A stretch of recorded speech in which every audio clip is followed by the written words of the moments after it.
रुक करेंगे इस बीच आ रही एक बड़ी खबर की ओर। आपको बता दें ये बड़ी खबर इस बीच आ रही है हरियाणा से। सोनीपत शराब तस्करी से जुड़ी ये बेहद महत्वपूर्ण जानकारी, बेहद महत्वपूर्ण बड़ी खबर। बता दें कि अनिल विज ने डीजीपी मनोज यादव को चिट्ठी लिखी है। तो अवैध शराब मामले की जांच करे एसआईटी, इस बात का जिक्र इस चिट्ठी में किया गया है। 20 दिन में एसआईटी को देनी होगी रिपोर्ट। तो 20 दिन में एसआईटी को रिपोर्ट देनी होगी और आबकारी विभाग को शराब माफिया कर सकता है प्रभावित। जी हां, शराब माफिया जो कि काफी सक्रिय है, सोनीपत शराब तस्करी से जुड़ी ये बड़ी खबर आपको जानकारी हम आपको पहुंचा रहे हैं। अनिल विज ने डीजीपी मनोज यादव को चिट्ठी लिखी है। संवाददाता पवन सिवर हमारे साथ जुड़ चुके हैं ज्यादा जानकारी के साथ। पवन, राज्य के गृह मंत्री ने चिट्ठी यहां पर लिखी है डीजीपी को और साथ ही एसआईटी जांच की यहां पर बात यहां पर की जा रही है, जिसे अपनी रिपोर्ट भी यहां पर एक हफ्ते में देनी है। फिलहाल कुल मिलाकर अगर देखा जाए तो शराब तस्करी का ये पूरा मामला निकलकर सामने आ रहा है, लेकिन किन किन लोगों की संलिप्तता यहां पर है, ये बहुत बड़ा सवाल है इसमें।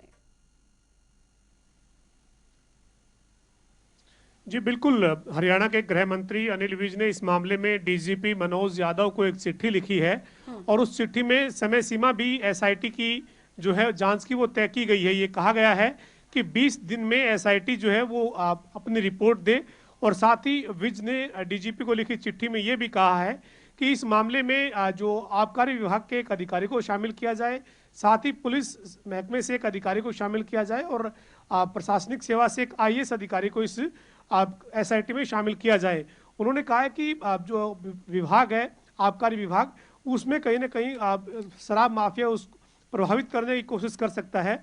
इसके चलते एसआईटी गठित करके इस मामले की 20 दिन में जांच की जाए और साथ ही एक एफआईआर दर्ज पहले की जाए और उस एफआईआर के आधार पर तमाम तथ्यों की जांच की जाए। दरअसल एफआईआर की बात इसलिए की गई है चूंकि पहले इस मामले में 2 एसएचओ सस्पेंड हुए हैं, लेकिन विज ने यह साफ कर दिया है कि इस बात से इनकार नहीं किया जा सकता कि इतना बड़ा जो ये मामला है इसमें उच्च स्तर पर भी जो है वो इसमें संलिप्तता निकलकर सामने आ सकती है।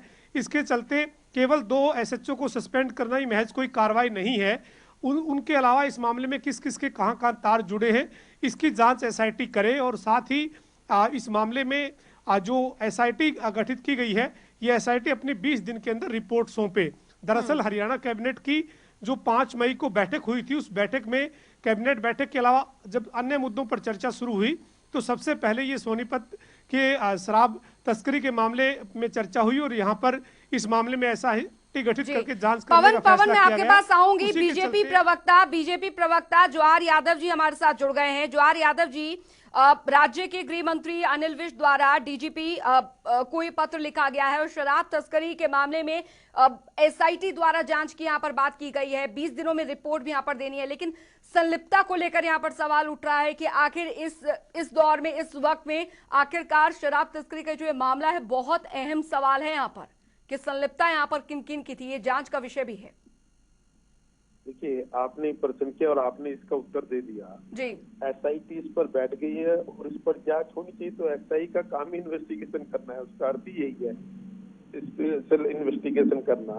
तो इसकी उसी के बाद ही तो आएगी उसमें किसकी संलिप्तता है, कौन कौन उसमें शामिल थे। तो आपने ही प्रश्न किया, आपने उत्तर दे दिया, मेरे लिए आपने कुछ छोड़ा ही नहीं है बोलने के लिए।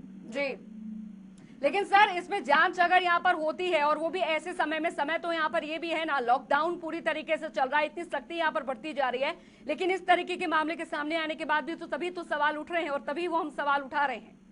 देखिए, इस तरह का मामला आया संज्ञान में तभी उस पर एसआईटी बैठी।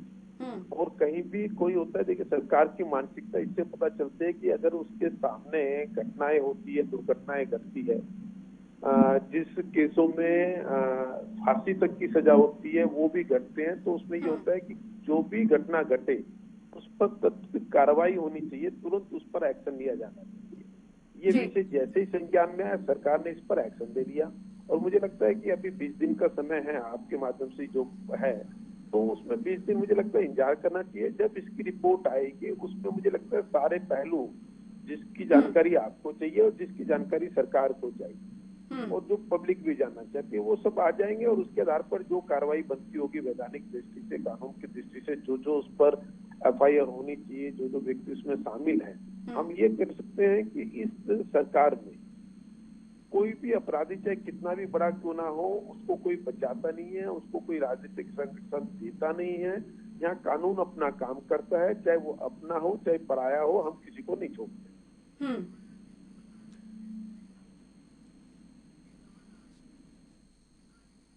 और जेजेपी प्रवक्ता दीपकमल सारण जी हमारे साथ जुड़ गए हैं। बहुत बहुत स्वागत है आपका दीपकमल सारण जी। जी धन्यवाद। सर, सवाल यहाँ पर यह है क्योंकि अब जो ये शराब कांड यहाँ पर हुआ है, अभी जांच के यहाँ पर आदेश जरूर दिए गए हैं, लेकिन सवाल यह है कि किसी की संलिप्तता और अधिकारियों की संलिप्तता के बिना तो इतना कुछ तो हो नहीं सकता है। अगर यहाँ पर कुछ गड़बड़ जाला हुआ है या कोई कांड हुआ है तो संलिप्तता तो बड़े लेवल तक रही होगी। जांच तो अब हो रही है, शुरू हुई है, अभी रिपोर्ट आने के लिए 20 दिन दिए गए हैं। देखिए, ये अलग अलग विषय हैं जो 20 दिन आने के लिए दिए गए हैं। वो एसआईटी बनाई गई है जिसमें एक सीनियर आईएएस हैं और एक बहुत सीनियर अधिकारी एडीजीपी पुलिस के होंगे और एक अधिकारी एक्साइज डिपार्टमेंट के होंगे। वो 20 दिन में ये रिपोर्ट देंगे कि जो ये खरखोदा में सोनीपत डिस्ट्रिक्ट में जो शराब गायब हुई वो कैसे हुई, पुलिस के कंट्रोल से, पुलिस के जो उनका गोदाम था वहां से, और इस तरीके की क्या एक्टिविटी कहीं और भी हुई है हरियाणा में, उस बारे में वो 20 दिन में रिपोर्ट देंगे। और जो ये अलग अलग जिलों के जो मामले हैं, ये कल ही हरियाणा सरकार ने उप मुख्यमंत्री दुष्यंत चौटाला जी के कहने पर अनिल विज जी जो गृह मंत्री है उन्होंने आदेश दिए थे, जिले के एसपी और डीसी के साथ वीडियो कॉन्फ्रेंस थी कि हर जिले पर एक ऐसी कमेटी बनाई जाए, ऐसा अभियान चलाया जाए और एक ड्यूटी मजिस्ट्रेट भी लगाया जाए उसका। ये उसका परिणाम है कि कल जो राज्य सरकार ने आदेश दिए हैं वो गतिविधियां स्टार्ट हो गई हैं जिला के स्तर पर, और जहां जहां ऐसी गड़बड़ें लोगों ने की हैं वो अब सब पकड़े जाएंगे। जी जवाहर यादव जी, अब कोशिश यहाँ पर यही है, उम्मीद यहाँ पर यही है कि जो अधिकारी इसमें संलिप्त हैं या जो आबकारी विभाग के अधिकारी यहाँ पर संलिप्त हैं इस पूरे कांड में, उन्हें जल्द यहाँ पर पकड़ लिया जाएगा। एक ऐसी सरकार यहाँ पर चल रही है जो कि भ्रष्टाचार के खिलाफ हमेशा लड़ती आई है और सख्त कानून के पालन करने की बात यहाँ पर कहती आई है। और इस समय जो अभी फिलहाल यहाँ पर है, जबकि काफी सख्ती बरती जा रही है, तो उम्मीद यहाँ पर करें कि जल्द इस पर जो मुलजिम है वो सलाखों के पीछे होंगे, क्योंकि सवाल अब उठ रहे हैं और विपक्ष भी इस पर सवाल उठा रहा है। देखिए, कोई घटना घटी उसके बाद जो एक्शन लेना चाहिए तो उस पर एक्शन हुआ जी।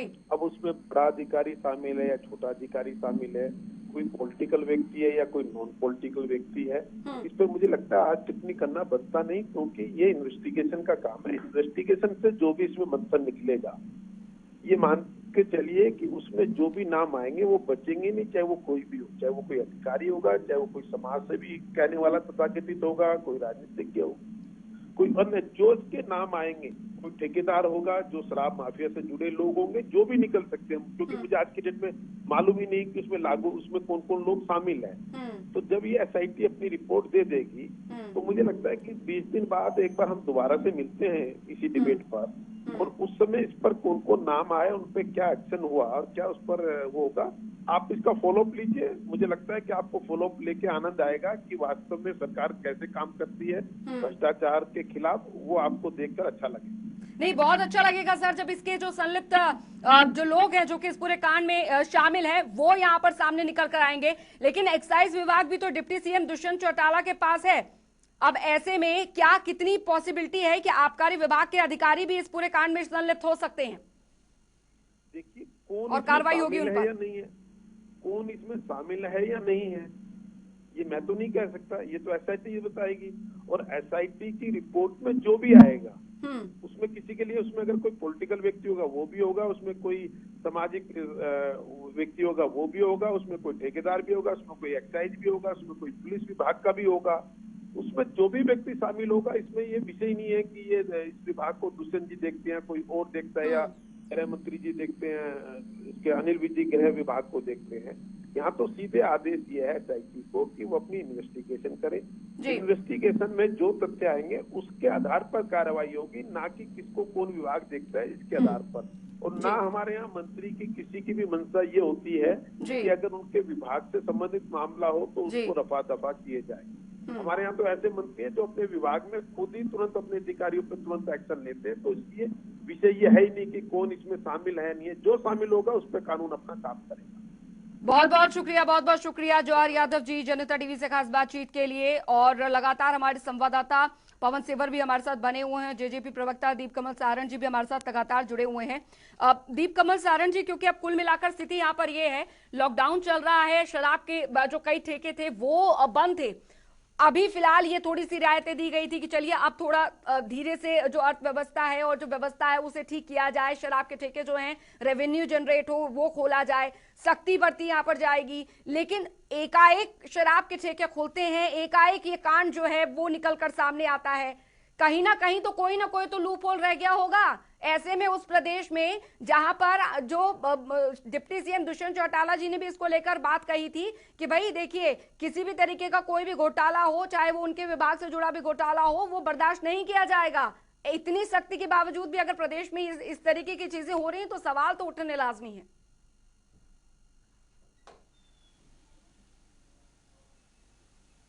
दीप कमल जी, आपको मेरी आवाज मिल पा रही है? मुझे आपकी आवाज मिल रही है, आप सुन पा रहे हो मुझे? जी जी सर, प्लीज बताइए।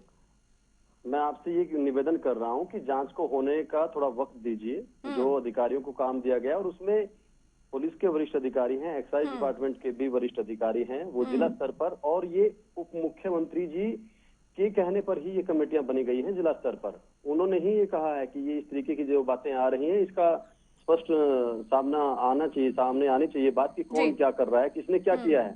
और लॉकडाउन की जो स्थिति है वो अपने आप में ऐतिहासिक है, अपने आप में मुश्किल वाली है, जिसमें पुलिस के पास अलग अलग तरीके की बहुत सारी जिम्मेदारियां थी।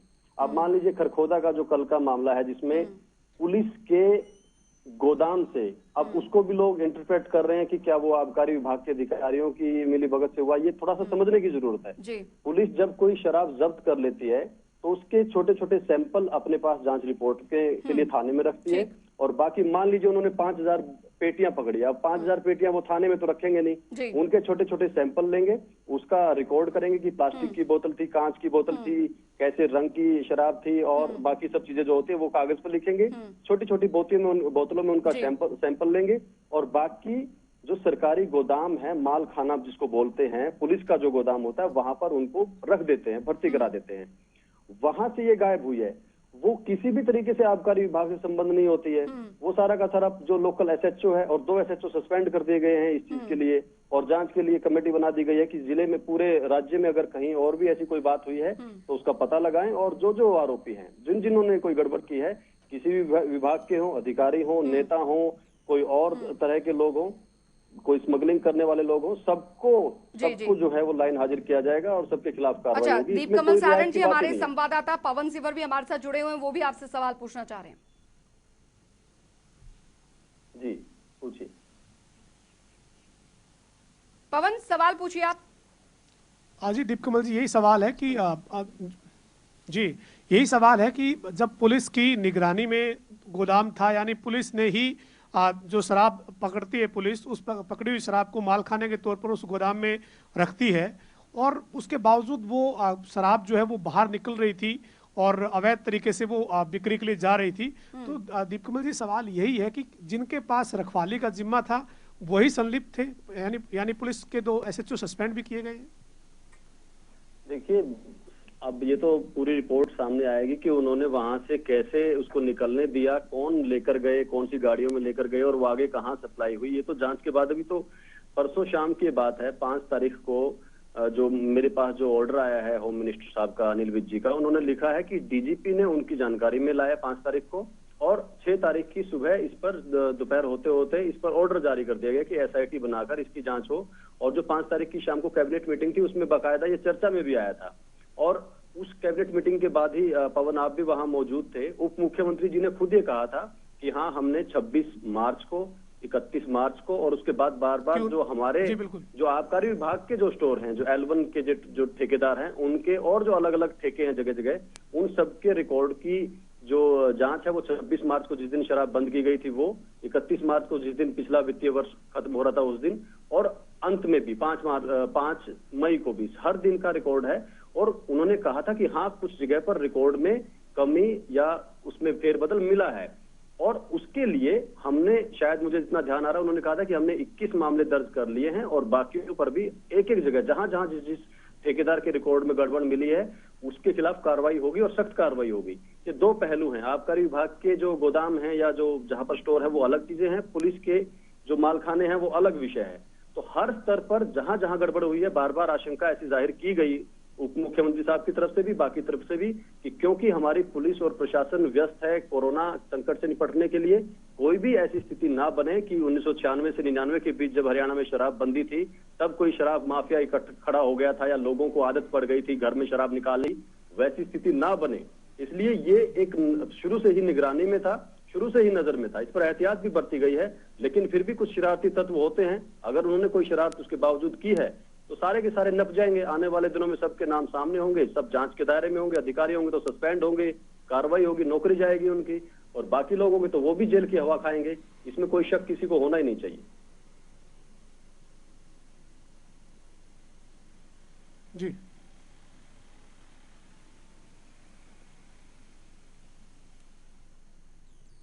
बिल्कुल। हालांकि अब पवन, क्योंकि पवन भी लगातार हमारे साथ बने हुए हैं, पवन, इस पूरे मामले में आगे जांच की बात यहाँ पर जरूर कही जा रही है, लेकिन सवाल बार बार यहाँ पर यही आ रहा है कि दिक्कत आखिर हुई कहाँ पे? आखिरकार निगरानी के दौरान भी ये शराब कैसे निकल गई, कहाँ चली गई, इस बारे में भी कोई भी है। ठीक है पवन, मैं आपके पास आऊंगी। कांग्रेस प्रवक्ता रंजीता मेहता जी भी हमारे साथ जुड़ गई है। बहुत बहुत स्वागत है रंजीता मेहता जी जनता टीवी पर आपका। धन्यवाद। रंजीता मेहता जी, अभी फिलहाल जो मुद्दा अभी चल रहा है यहाँ पर, सवाल यह है कि एसआईटी जांच की बात तो यहाँ पर कही जा रही है शराब कांड को लेकर, और साथ ही गृह मंत्री हैं प्रदेश के अनिल विज जी, उन्होंने डीजीपी को भी पत्र लिखा है, इसमें एसआईटी की भी जांच बैठ गई है। अब सवाल यहाँ पर यह है कि इतनी चौकसी के बाद भी आखिरकार ये शराब कांड हो रहा है, संलिप्तता किस स्तर पर होगी, ये बहुत बड़ा सवाल है यहाँ पर। देखिए, जब दूध की रखवाली गिल्ले बैठाए क्या हाल ही प्रदेश के अंदर होता है, जिस समय पूरा देश महामारी से जूझ रहा था, उस दिन के मेरे पास ऑर्डर है 11/4/2020 का, जिस दिन कमिश्नर जो है इस चीज के लिए अलाउ करते हैं कि शराब का निर्माण जो है तुरंत रूप से चालू कर दिया जाए, जितनी भी डिस्टिलरीज हैं उनको चालू कर दिया जाए, क्योंकि मैन्युफैक्चरिंग बेसिस का ऑपरेशन चालू कर दिए जाए। तो जिस तरीके के हालात प्रदेश के अंदर थे, क्या उस समय 11/4 को ये ऑर्डर देना क्या ये वाजिब था? और अगर इस तरीके का पूरा गोरख धंधा हरियाणा के अंदर चल रहा है, पहले ही लॉकडाउन की वजह से डोमेस्टिक वायलेंस बहुत ज्यादा बढ़ा हुआ है, और इस तरीके से अगर शराब की बिक्री, शरेआम शराब बिक रही है और शरेआम शराब जो है इधर से उधर ट्रेवल हो रही है, तस्करी हो रही है, तो निश्चित तौर पे जो है अंजाम बुरा होने वाला है। जो भुगतान है वो महिलाओं को करना पड़ता है, जिनके ऊपर उत्पीड़न शराब पीने के बाद बढ़ता है, और शराब की सरकार नहीं है, तो किस तरीके की सरकार है? जी बिल्कुल, पवन भी लगातार हमारे साथ बने हुए हैं। पवन, क्योंकि अब ये मामला इतना ज्यादा बढ़ गया है कि मुख्यमंत्री मनोहर लाल ने इस पर एक स्ट्रिक्ट एक्शन लिया है और सभी जिलों के एसपी और जिला उपायुक्त के साथ वीडियो कॉन्फ्रेंसिंग भी की है। बता सकते हैं कि इसमें भी क्या कुछ डिसीजन लिए गए हैं? देखिए, जब मुख्यमंत्री और उप मुख्यमंत्री और पूरी सरकार के सामने सोनीपत की शराब तस्करी का मामला सामने आया, 5 मई को हुई कैबिनेट की बैठक में भी इस मुद्दे पर जब अलग से चर्चा हुई, और उसी दौरान उप मुख्यमंत्री दुष्यंत चौटाला ने मुख्यमंत्री से और गृह मंत्री से ये कहा कि इस मामले की जांच एसआईटी बनाकर करवाने की जो है वो जरूरत है, और एसआईटी बनाई जाए, और साथ ही पूरे जिले के जो मामले हैं उनको भी देखने की जरूरत है। ये कैबिनेट में 5 मई को चर्चा हुई, और उसके बाद कल यानी 6 मई को उप मुख्यमंत्री ने वीडियो कॉन्फ्रेंस की पूरे सभी जिलों के उपायुक्त के साथ और पुलिस अधीक्षकों के साथ। उस वीडियो कॉन्फ्रेंस में मुख्यमंत्री ने ये आदेश दिए सभी एसपी और डीसी को कि जो जिले के जो मजिस्ट्रेट हैं उनकी अध्यक्षता में एक कमेटी बनाई जाए, और वो कमेटी जो जिले में जो शराब के गोदाम है, वेयर हाउस है, उनके स्टॉक की जांच करें, कितना कितना स्टॉक कब कब रहा है, पूरी रिपोर्ट जो है वो तैयार की जाए। और साथ ही जो सोनीपत का मामला है, उस तरह के अगर पुलिस ने कोई गोदाम लिए हुए हैं स्टॉक के लिए, जो अवैध शराब पकड़ी जाती है उसके लिए अगर कोई गोदाम लिए हुए हैं तो उनका रिकॉर्ड जो है वो भी लिया जाए, और साथ ही जो डिस्टिलरीज है उनमें फ्यूल जो मीटर है वो उनको चेक किया जाए कि जो कितनी शराब मैन्युफैक्चर हो रही है, कितनी बॉटलिंग हो रही है, कितनी बाहर निकल रही है। ये ऑर्डर, हालांकि अभी जब प्रदेश में और पूरे देश में लॉकडाउन है तो डिस्टिलरीज बंद है, अभी कोई शराब का उत्पादन नहीं हो रहा है, लेकिन जब हो तो फ्यूल मीटर जो है वो जो हरियाणा की आबकारी नीति है उसमें भी इसका प्रावधान है कि डिस्टिलरीज जो है वो फ्यूल मीटर रखेगी, और वो पूरा रिकॉर्ड जो है वो कितनी शराब उत्पादन की गई। चलिए, कुल मिलाकर यहाँ पर रिकॉर्ड रखने की बात की जा रही है। बहुत बहुत शुक्रिया पवन आपका, और दीप कमल सारण जी आपका, और रंजीता मेहता जी आपका जनता टीवी से खास बातचीत के लिए। और इसी के साथ इस बुलेटिन में अभी के लिए फिलहाल इतना ही। आप बने रहिए जनता टीवी के साथ।